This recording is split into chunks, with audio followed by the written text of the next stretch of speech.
Hello everyone, PS study में आप सभी का स्वागत है। इस क्लास में हम करंट अफेयर देखने वाले हैं। करंट अफेयर फरवरी से लेकर के नवंबर तक, ठीक है। तो अक्टूबर से नवंबर के बीच में हम यहाँ पर करंट अफेयर करने वाले हैं। SSC, GD and UPSI, UP constable के लिए मोस्ट इम्पोर्टेंट होगा ये करंट अफेयर। ओके, तो हम इसमें बहुत ही एनालिसिस के साथ देखेंगे। स्टार्ट करते हैं अपना करंट अफेयर। आप सभी को ध्यान से सुनना है, देखना है और समझना है। सभी प्रतियोगी परीक्षाओं के लिए important included SSC, GD, UPSI and UP constable. Okay, तो स्टार्ट करते हैं current affair plus static GK. Question first है, कौन सा राज्य जलवायु परिवर्तन मिशन शुरू करने वाला पहला राज्य बन गया है? क्वेश्चन फर्स्ट है, कौन सा राज्य जलवायु परिवर्तन मिशन शुरू करने वाला भारत का पहला राज्य बन गया है? इसका आंसर आपको अगर आता है तो आप कमेंट सेक्शन में मुझे कमेंट करेंगे। देखते हैं कौन सा बन गया है। आंसर हो जाएगा तमिलनाडु। क्या हो जाएगा आंसर? तमिलनाडु। अब तमिलनाडु की राजधानी क्या है? तमिलनाडु की राजधानी चेन्नई है। तमिलनाडु ने एक और लक्ष्य रखा है, 2070 से पहले ही जीरो कार्बन उत्सर्जन कर देगा तमिलनाडु, ठीक है। भारत का लक्ष्य क्या है? 2070 तक जीरो कार्बन उत्सर्जन। वहीं पर तमिलनाडु ने कहा है कि हम 2070 से पहले ही जीरो कार्बन एमिशन कर देंगे, ठीक है। क्योंकि यहाँ पर हम जलवायु परिवर्तन मिशन पढ़ रहे हैं, तो जलवायु परिवर्तन से संबंधित जितने भी हमारे टारगेट हैं, जितने भी हमने मिशन रखे हैं, वो सारा हम इसमें देखने वाले हैं। तो यहाँ पर देख सकते हैं जलवायु परिवर्तन से संबंधित जो भी हमारे सम्मेलन हुए हैं, कोप 26 यानी कि कोप कॉन्फ्रेंस ऑफ पार्टीज, कोप 1, कोप 2, कोप 3, इस तरह से कोप 26, कोप 27 तक हो चुके हैं हमारे, ठीक है। तो यहाँ पर हुआ है, कब स्टार्ट हुए थे कोप जो कॉन्फ्रेंस ऑफ पार्टीज है? आंसर हो जाएगा 1955। ये एक क्वेश्चन में आपको बहुत सारे आंसर मिलेंगे इस क्वेश्चन के, तो इसीलिए आपको ध्यान से देखना है। कोप 26 कॉन्फ्रेंस ऑफ पार्टीज कब हुआ था? आंसर हो जाएगा 1995 में। और कोप 26 कहाँ हुआ था? आंसर हो जाएगा ग्लासगो में, ठीक है। फिर है यहाँ पर UNFCCC, United nation framework convention on climate change. ये कब हुआ था? 21 मार्च 1994 को इस पर हस्ताक्षर किए गए थे। ये भी क्लाइमेट से संबंधित है। नेक्स्ट है पृथ्वी सम्मेलन, ठीक है। अर्थ समिट भी कहते हैं इसे। ये कब हुआ था? 1972 में स्टॉकहोम, स्वीडन की राजधानी स्टॉकहोम में हुआ था ये। नेक्स्ट है क्योटो प्रोटोकॉल। ये कब हुआ था? तो क्योटो प्रोटोकॉल हुआ था 1997 में, ठीक है। नेक्स्ट है मॉन्ट्रियल प्रोटोकॉल। ये कब हुआ था? ये हुआ था 16 सितंबर 1987 को। तो ये हमारे जलवायु परिवर्तन से संबंधित सम्मेलन थे। पहला है कोप 26 1995, दूसरा है क्योटो प्रोटोकॉल 1997, तीसरा है United nation framework convention on climate change 21 मार्च 1974, 21 मार्च 1994, ये 94 है, ठीक है। तो 1994। फिर है पृथ्वी सम्मेलन 1972, स्टॉकहोम, स्वीडन की राजधानी, ठीक है। फिर यहाँ पर है मॉन्ट्रियल प्रोटोकॉल 16 सितंबर 1987। उसके बाद हमारे जो संविधान है उसमें भी पर्यावरण के संरक्षण के लिए कुछ प्रावधान किए गए हैं, हम वो भी देख लेते हैं। तो यहाँ पर आपको देखना है, भारतीय संविधान के आर्टिकल 48 क में कहा गया है कि जो हमारे डीपीएसपी हैं, ठीक है, यानी कि नीति निर्देशक तत्व, उसमें कहा गया है कि सभी नागरिकों का ये कर्तव्य होगा कि वो पर्यावरण का संरक्षण करें, और राज्य का ये कर्तव्य होगा कि वो राज्य पर्यावरण का संरक्षण करे। तो डीपीएसपी मेनली क्या बताता है? राज्य के कर्तव्य बताता है कि राज्य का ये कर्तव्य है। तो 48 क में आपको अगर पूछा जाता है कि डीपीएसपी में कौन सा आर्टिकल हमें पर्यावरण के संरक्षण के बारे में बताता है, आंसर हो जाएगा 48 का। फिर वहीं पर नागरिकों का कर्तव्य बताया गया है कि सभी नागरिकों का कर्तव्य है पर्यावरण का संरक्षण, संवर्धन करेंगे और जीवों पर दया करेंगे। तो ये है हमारा भारतीय संविधान का मूल कर्तव्य, आर्टिकल 51 का 6 में बताया गया है, ठीक है। तो ये दोनों आपको ध्यान रखने हैं। ये हमारा डीपीएसपी है, राज्य का कर्तव्य है, और ये सभी नागरिकों का कर्तव्य है। फिर है यहाँ पर तमिलनाडु की बात हो रही है, तो तमिलनाडु के मुख्यमंत्री कौन है? आंसर हो जाएगा M.K. स्टालिन है। उसके बाद है यहाँ पर राज्यपाल कौन है वर्तमान में? राज्यपाल हो जाएंगे R.N. रवि। राज्यपाल कौन हो जाएंगे? R.N. रवि। तो हमारा क्वेश्चन क्या था? कौन सा राज्य जलवायु परिवर्तन मिशन शुरू करने वाला भारत का पहला राज्य बन गया है? तमिलनाडु। जलवायु परिवर्तन से जितने भी सम्मेलन हुए हमने वो देखे। COP26 1995, Kyoto protocol 1997, United nation framework convention on climate change 21 मार्च 1994, पृथ्वी सम्मेलन 1972। ठीक है। फिर यहाँ पर है मॉन्ट्रियल प्रोटोकॉल 1987। ये फिर हमने देखा यहाँ पर कि भारतीय संविधान में DPSP में क्या बताया गया है? पर्यावरण से संबंधित और हमारे कर्तव्यों में कहाँ पर डिफाइन किया गया है कि पर्यावरण का संरक्षण संवर्धन, हमने वो देखा। फिर यहाँ पर देखा कि 2070 से पहले ही तमिलनाडु 0 कार्बन एमिशन कर लेगा। ठीक है। फिर उसकी राजधानी क्या है और उसके राज्यपाल क्या है, हमने ये देखा। अब पर्यावरण से संबंधित और भी फैक्ट देखते हैं हम। देखो यहाँ पर है नेक्स्ट, देश का पहला कार्बन तटस्थ फार्म किस राज्य में स्थापित किया गया? देश का यानी कि भारत का पहला कार्बन तटस्थ का मतलब हो गया इसमें से बिल्कुल भी कार्बन नहीं निकलेगा। किस राज्य में स्थापित किया गया है? तो आंसर हो जाएगा केरल में। कार्बन केरल। ठीक है, इस तरह आप ध्यान रख सकते हैं। नेक्स्ट है G7 देशों ने किस देश से जस्ट एनर्जी ट्रांजिशन पार्टनरशिप यानी कि JETP में शामिल होने को कहा है? किसने कहा है? G7 देशों ने किस देश से? यहाँ पर हमारा क्वेश्चन है किस देश से, तो हम इसका आंसर देखेंगे कि किस देश से कहा है। किसमें शामिल होने के लिए?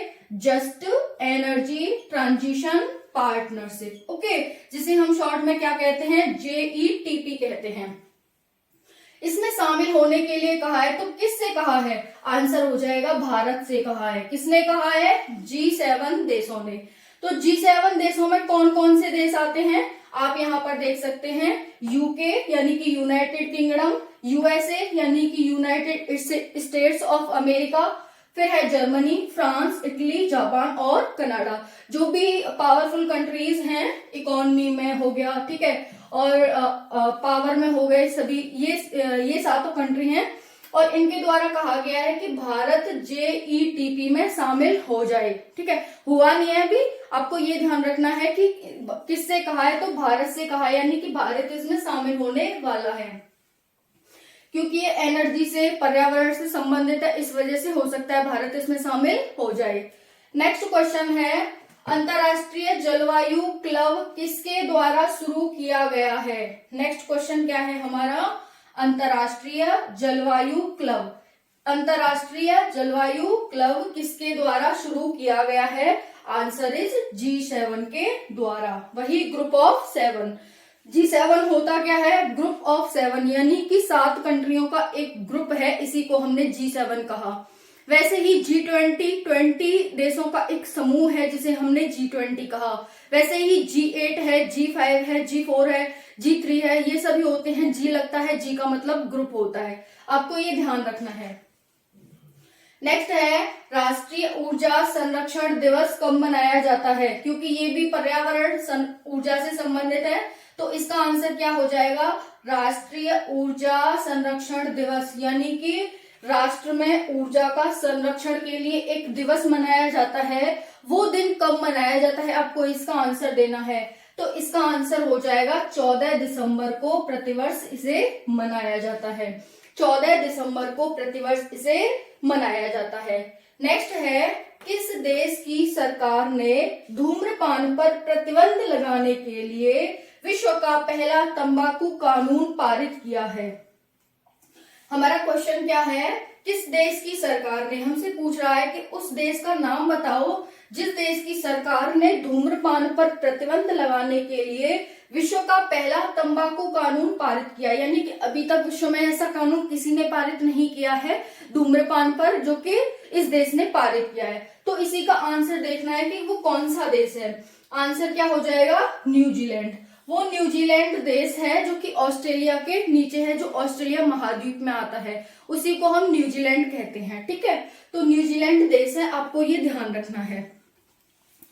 अब नेक्स्ट क्वेश्चन देखते हैं, हाल ही में गमोचा के लिए, गमोचा क्या है, तौलिया को कहा जाता है। गमोचा किसे कहा जाता है, आंसर इज तौलिया।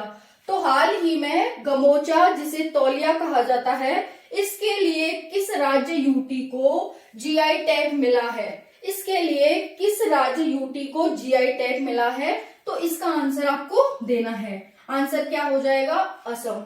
क्या हो जाएगा, असम को, ठीक है।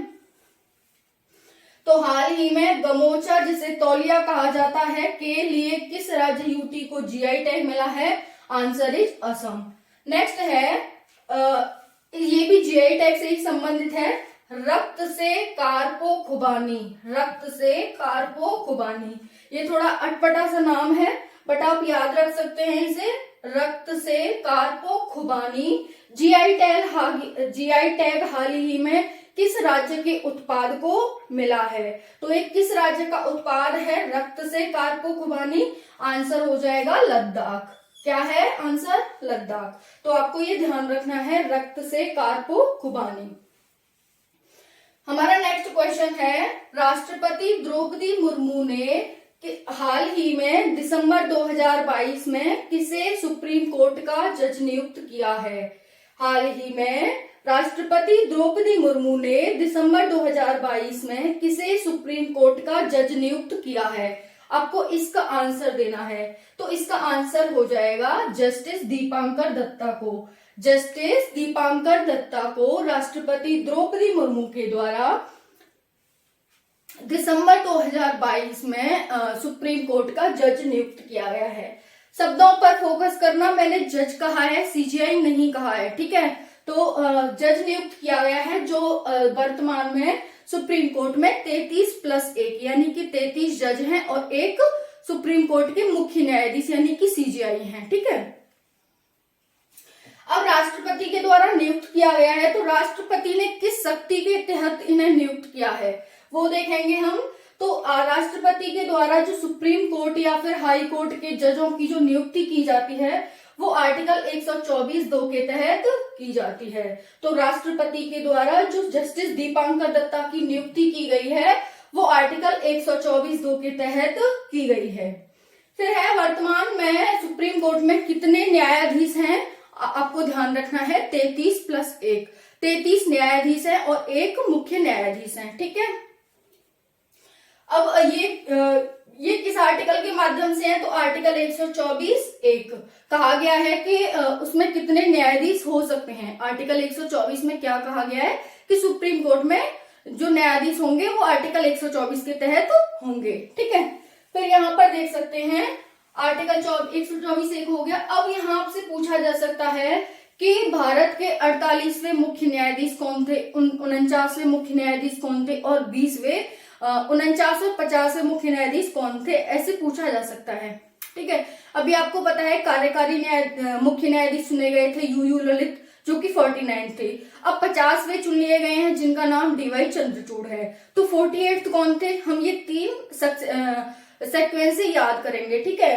तो 48 थे यहाँ पर एनवी रमन्ना, 49 कौन थे यहाँ पर यूयू ललित और 50 कौन से हैं डीवाई चंद्रचूड़, ठीक है। तो आपको ये तीनों ध्यान रखने हैं, इनमें से कोई भी आपसे पूछा जा सकता है। तो 48 एनवी रमन्ना, 49 यूयू ललित और 50 सीजीआई कौन से हैं डीवाई चंद्रचूड़, ठीक है, जो कि 50 नंबर के हैं। आपसे ये भी पूछा जा सकता है कि जो डीवाई चंद्रचूड़ हैं वर्तमान में सीजीआई वो कौन से नंबर के हैं, ठीक है। तो आप बताएंगे 50वें नंबर के हैं। फिर पूछा जा सकता है कि वर्तमान में 50वें मुख्य न्यायाधीश कौन है, तो आप बताएंगे डीवाई चंद्रचूड़ हैं। फिर पूछा जा सकता है कि डीवाई चंद्रचूड़ से पहले कौन एक कार्यकारी न्यायाधीश के रूप में नियुक्त किया गया था, मुख्य न्यायाधीश के रूप में नियुक्त किया गया था, तो आपका आंसर होना चाहिए कि यूयू ललित को, ठीक है। फिर 48वें पूछा जा सकता है कि 48वें मुख्य न्यायाधीश कौन थे, तो आपको क्या बताना है कि एनवी रमन्ना 48वें मुख्य न्यायाधीश थे, ठीक है। तो मोस्ट इंपॉर्टेंट यहाँ पर ये क्वेश्चन हो जाता है किस आर्टिकल के तहत नियुक्त किए जाते हैं, अभी हाल ही में किसे नियुक्त किया गया है सुप्रीम कोर्ट का जज। ये काफी इंपॉर्टेंट क्वेश्चन है कि हाल ही में राष्ट्रपति द्रौपदी मुर्मू के द्वारा किसे सुप्रीम कोर्ट का जज नियुक्त किया गया है, ठीक है। तो आ सकता है एसएससी जीडी में ये क्वेश्चन। अब हम नेक्स्ट देखते हैं। देखो, हाल ही में गूगल पर सर्च किए गए सबसे ज्यादा क्या क्या टॉपिक सर्च किए गए, इसकी एक लिस्ट निकाली गई है। इसमें से आपसे कोई भी एक क्वेश्चन पूछा जा सकता है। तो हम बात करेंगे, यहाँ पर देखेंगे कि कौन सा टॉपिक किस मतलब किस विषय से सर्च किया गया है। ठीक है, तो गूगल पर सबसे ज्यादा सर्च किए गए टॉपिक या फिर सर्च किए गए कौन कौन से टॉपिक सर्च किए गए। ठीक है, तो पहला है गेम्स में क्या सर्च किया गया, इंडियन प्रीमियर लीग 2022। ठीक है, देखो गूगल है, पूरे विश्व में चलता है, ऐसा तो है नहीं सिर्फ भारत में ही चलता है, तो पूरे विश्व में इस पर इंडियन प्रीमियर लीग 2022 सबसे ज्यादा सर्च किया गया खेल के मामले में। ठीक है, खेलों में। फिर है कोविन दूसरे नंबर पर सर्च किया गया, मतलब खेल में पहले नंबर पर इंडियन प्रीमियर लीग, दूसरे पर कोविन और तीसरे पर फीफा वर्ल्ड कप। ये 3 गेम्स में सबसे ज्यादा सर्च किए गए। फिर है फिल्म की कैटेगरी में सबसे फर्स्ट नंबर पर ब्रह्मास्त्र, फिर है केजीएफ चैप्टर 2 और तीसरा है द कश्मीर फाइल्स। ठीक है, ये सबसे ज्यादा सर्च किए गए फिल्म की कैटेगरी में गूगल पर। फिर है लोगों में कौन सर्च किया गया सबसे ज्यादा गूगल पर, तो इसका आंसर हो जाएगा नूपुर शर्मा पहले नंबर पर सर्च की गई, दूसरे नंबर पर द्रौपदी मुर्मू सर्च की गई और तीसरे नंबर पर ऋषि सुनक सर्च किए गए। ये सबसे ज्यादा चर्चा में भी रहे थे, तो आप कारण भी समझ सकते हैं कि ये क्यों सर्च किए गए होंगे, है ना। ये एक विवाद के चलते चर्चा में रही थी नूपुर शर्मा। दूसरा है यहाँ पर कि इन्होंने अफगानिस्तान पाकिस्तान कुछ ऐसा आपने सुना होगा, उसके मामले में नूपुर शर्मा रही थी। फिर माफी भी मांगनी पड़ी थी, कुछ पूरा इंटरनेशनल इशू बन गया था ये नूपुर शर्मा का। ठीक है, फिर है द्रौपदी मुर्मू, क्योंकि ये पहली जनजाति से राष्ट्रपति चुनी गई हैं, उड़ीसा की हैं, झारखंड की 9 बार राज्यपाल रह चुकी हैं और जनजाति से आती हैं ये। ठीक है, पहली जनजाति राष्ट्रपति हैं, इस वजह से चर्चा में रही। और ऋषि सुनक भारतीय मूल के व्यक्ति हैं, ये यूके के राष्ट्रपति चुने गए हैं, इस वजह से चर्चा में रही। ठीक है, यूके के प्रधानमंत्री चुने गए हैं ऋषि सुनक। ठीक है, प्रधानमंत्री। फिर है व्हाट इज कैटेगरी, यानी कि क्या, अग्निपथ योजना, क्या अग्निपथ योजना क्या है, ये सर्च हुआ। दूसरे नंबर पर नाटो क्या है, व्हाट इज कैटेगरी में। ठीक है, फिर है एनएफटी क्या है, ये सर्च हुए। फिर है न्यूज के मामले में लता मंगेशकर, अभी पता है आपको इनका निधन हुआ था, इस वजह से इन्हें सबसे ज्यादा सर्च किया गया। फिर है सिद्धू मूसेवाला, ये भी मृत्यु के मामले में सर्च किया गया। फिर रूस और यूक्रेन युद्ध, आप सभी को पता है 2022 में कितना मतलब कितना ज्यादा ये चर्चा में रहा था, रशिया और यूक्रेन का युद्ध, तो ये कारण हो सकता है इन्हें सर्च करने का। फिर है हाउ टू, यानी कि कैसे की कैटेगरी में, यहाँ पर है टीकाकरण प्रमाणन कैसे डाउनलोड करें, टीकाकरण प्रमाणन कैसे डाउनलोड करें, टीकाकरण के मामले में, कोविड के मामले में। ठीक है, फिर है प्रोफेशनल टैक्स चालान कैसे डाउनलोड करें, टैक्स के मामले में, ये दोनों यानी कि हाउ टू की कैटेगरी में ये दोनों सर्च किए गए। फिर है नियर मी की कैटेगरी में क्या सर्च किया गया, हम वो देखने वाले हैं। तो यहां पर आप देख सकते हैं कोविड वैक्सीन नियर मी, यानी कि जिन लोगों को कोविड लगवानी थी सभी ने लगवाई है कोविड वैक्सीन, तो लोगों ने सर्च किया कि हमारे पास कौन सा कोविड वैक्सीन सेंटर है ताकि हम वहां पर लगवाने जाएं, तो सबसे ज्यादा सर्च हुआ। दूसरा है स्विमिंग पूल, लोग स्विमिंग पूल गए तो उन्होंने सर्च किया स्विमिंग पूल। नेक्स्ट है वाटर पार्क लोग ज्यादा घूमने गए, इससे तो हमें यही पता चलता है ना, जो चीजें सर्च की गई तो लोगों ने क्या क्या सर्च किया, क्या क्या मेंटेलिटी थी लोगों की, हमने ये फाइंड किया यहाँ से। ठीक है, तो स्विमिंग पूल और वाटर पार्क ये लोगों के द्वारा सर्च किया गया। फिर है रेसिपी, यानी कि खाने की कैटेगरी में क्या सर्च किया गया, पनीर पसंदा और मोदक, ये दोनों सर्च किए गए रेसिपी की कैटेगरी में सबसे ज्यादा। ठीक है, तो ये था आज का हमारा करंट अफेयर, जो कि मोस्ट इंपॉर्टेंट और मोस्ट इंटरेस्टिंग था। आई होप आप सभी ने बहुत ही इंजॉय किया होगा इस क्लास को। तो इसकी पीडीएफ टेलीग्राम पर आप सभी को मिल जाएगी। ठीक है, तो डोंट टेक टेंशन पीडीएफ की, और आपने इस क्लास से बहुत कुछ सीखा होगा, ये मैं आशा करती हूँ। ठीक है, तो नेक्स्ट क्लास हमारी जल्दी आएगी, ये लास्ट फरवरी से लेकर के आपको नवंबर तक का करंट रिवीजन कराया जाएगा। ठीक है, तो टेंशन लेने की बिल्कुल बात नहीं है, पीएससी स्टडी से जुड़े रहें। जय हिंद, जय भारत।